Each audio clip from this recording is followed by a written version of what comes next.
différentes échelles entre la parcelle, la ferme et le territoire. Chaque méthode est fixée à une échelle déterminée.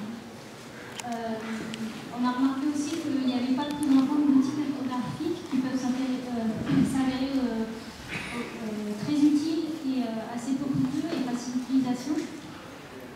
Et se poser la question, mais pas seulement sur cette thématique, pas seulement limitée à l'aspect agroécologie, mais l'absence d'évaluation des dispositifs de formation et d'enseignement.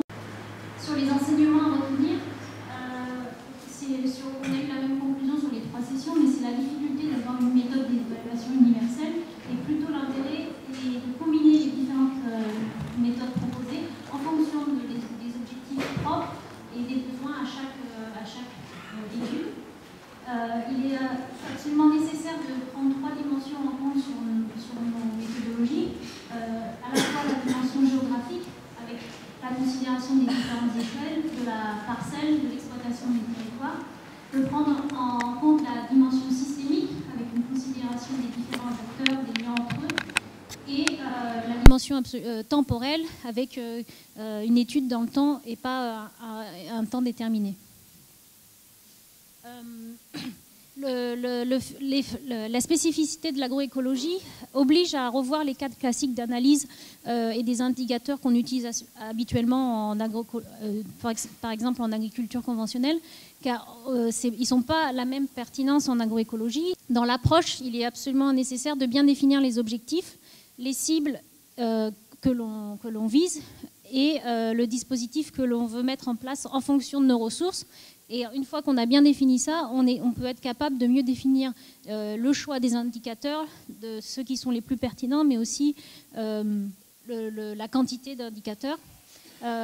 Essayer en fonction des cibles, mais d'impliquer au maximum les agriculteurs, de dimensionner l'échantillonnage et le nombre, la durée du suivi et le mode de suivi pour avoir une méthode qui soit vraiment appropriée à nos objectifs.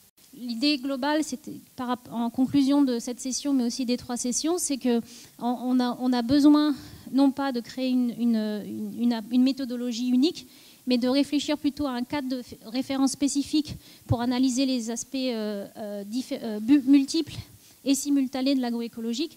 Et notre travail, c'est plutôt de réfléchir à quel pourrait être ce cadre dans lequel chacun peut piocher pour ses besoins propres. Merci. Vous avez besoin de quelques questions.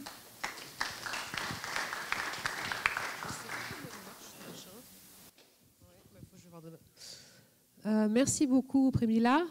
Maintenant, on va passer à la phase des questions ou des remarques. Personne ne veut parler.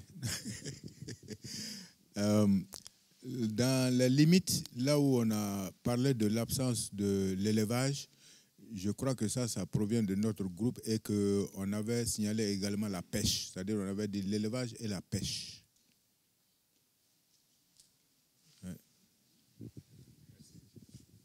Merci. Alors, puisque personne ne veut parler, moi aussi, je veux dire quelque chose. D'abord, je trouve que dans l'ensemble, ces 2 jours consacrés à l'évaluation de l'agroécologie entre les différents ONG qui ont monté ça, c'était très riche. Mais il y a quelque chose dont on n'a pas assez parlé, me semble-t-il, dans cette évaluation. Et que j'ai dit ce matin, c'est qu'il faut faire cette évaluation à l'économie de moyens. À l'économie de moyens, et pour les pays du Sud, vraiment, ils n'ont pas beaucoup de moyens pour étudier quelque chose de très complexe, beaucoup plus complexe que l'agriculture qui ne s'intéresse qu'au rendement. Et beaucoup plus complexe avec beaucoup de retombées sur les problèmes environnementaux, sur les problèmes de santé aussi, etc., etc.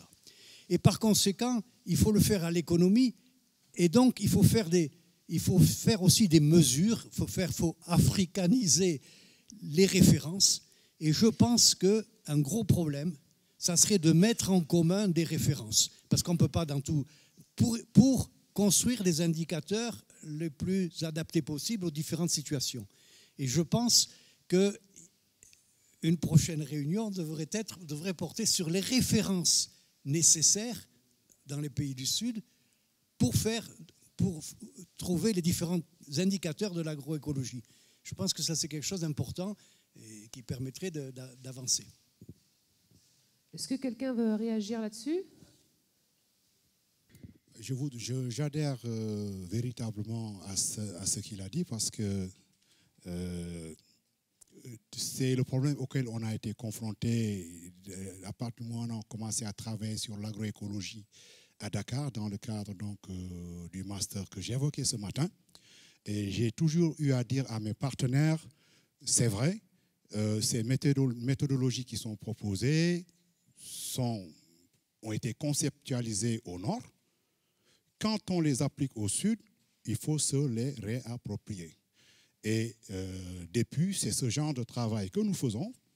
Je me souviens à Dakar, avec Hubert Cochet de AgroParisTech, on a partagé une publication que j'ai faite où je proposais effectivement une approche méthodologique basée sur les pratiques que nous avions appliquées sur l'impact des bioagresseurs, notamment sur le rendement.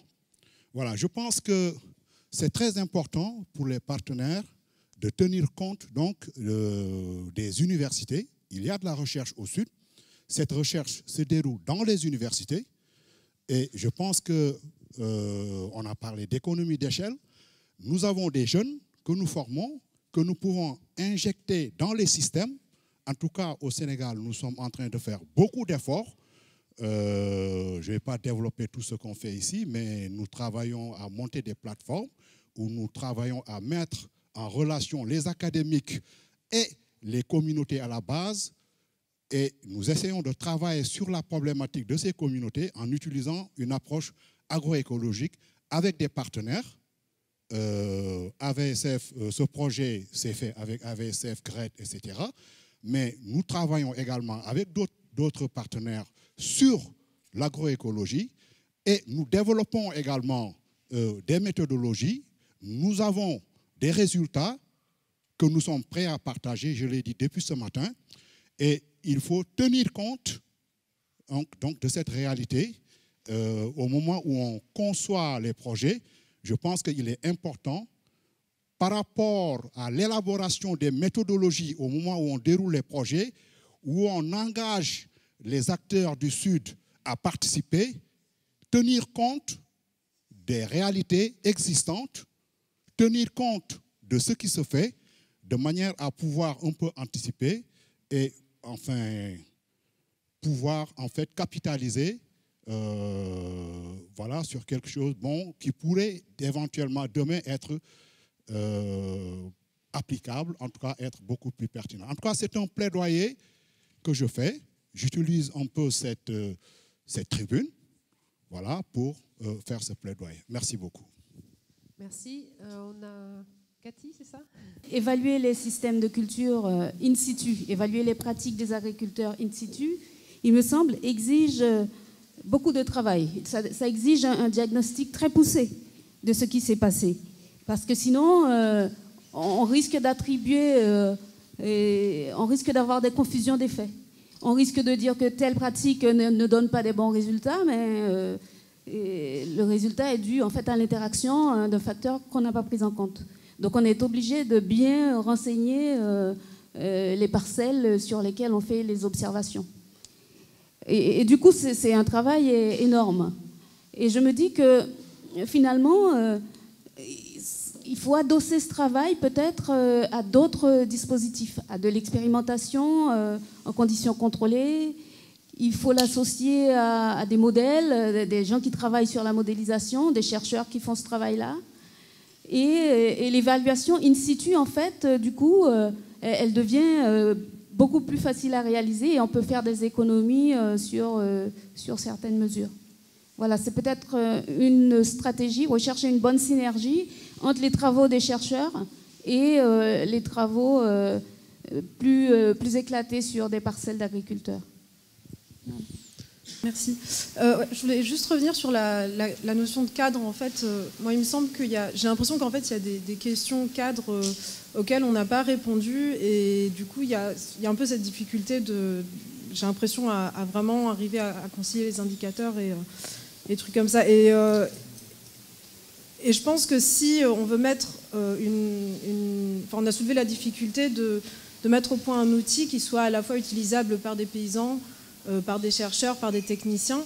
Et cet après-midi, en fait, ce qui est ressorti pour moi, c'est que peut-être qu'il faut qu'on mette au point vraiment un outil base, peut-être qui peut être universel, mais avec des indicateurs très très accessibles et peut-être moins quantitatifs, et qui pourrait y avoir en fait une variante, peut-être un degré de complexification de cet outil-là pour des chercheurs ou pour avoir des données plus quantitatives et plus scientifiquement exactes.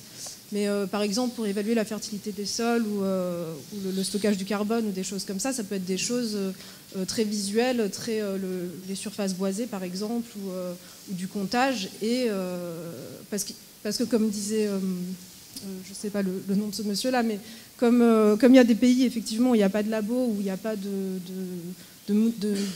d'outils de mesure comme ça, on peut s'appuyer sur des choses très qualitatives et puis voilà, avoir peut-être un deuxième degré de complexification de cet outil-là.